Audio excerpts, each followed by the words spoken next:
ఒక్క నిమిషం. హలో,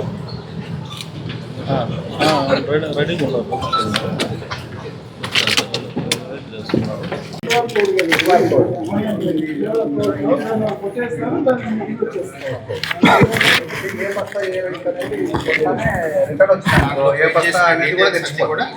అన్నదాత సుఖీభవ తర్వాత పిఎం కిసాన్ ఈ ప్రోగ్రాంలో భాగంగా రైతు సోదరులందరూ కూడా రాష్ట్ర ప్రభుత్వం అటు కేంద్ర ప్రభుత్వం సంయుక్తంగా వాళ్ళ 3వ విడత నగదు ఏదైతే జమ చేయటం జరిగింది.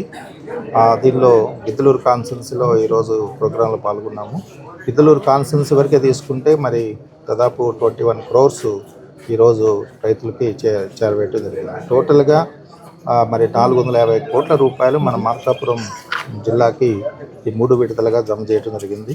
అంటే రైతు సోదరులందరూ కూడా ఇందాక మేము పిలుపునిచ్చిన ఖచ్చితంగా నిక్కచ్చిగా అమలు చేస్తున్నటువంటి ప్రభుత్వం మన యొక్క ఎన్డీఏ కూటమి ప్రభుత్వం, ముఖ్యమంత్రి చంద్రబాబు నాయుడు గారి నేతృత్వంలో ఈ విధమైనటువంటి విధానాలు అవలంబించడం ద్వారా రైతుకి విత్తనం నాటే దగ్గర నుంచి సబ్సిడీల మీద, ఎరువుల సబ్సిడీల మీద, అలాగే మనకు సంబంధించినటువంటి పోషకాల సబ్సిడీ మీద, ఇదే కాకుండా ఈరోజు ఎంఎస్పీ మినిమం సపోర్ట్ ప్రైస్ ఇచ్చి మరలా మనకు కొనుగోలు కేంద్రాలను ఏర్పాటు చేయడం ద్వారా రైతుకు అన్ని విధాలా ఆదుకుంటున్నటువంటి ప్రభుత్వం ఎన్డీఏ కూటమి ప్రభుత్వం.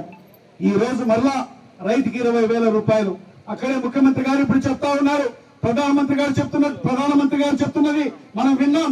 అలాగే ముఖ్యమంత్రి గారు కూడా రైతన్నకు చేసేటువంటి మేలుల పట్ల స్పష్టమైన అవగాహనతో ఉన్నారని తెలియజేస్తూ లైక్ చేయండి, షేర్ చేయండి, సబ్స్క్రైబ్ చేయండి. మరిన్ని వీడియోల కోసం బెల్ సింబల్ పై క్లిక్ చేయండి.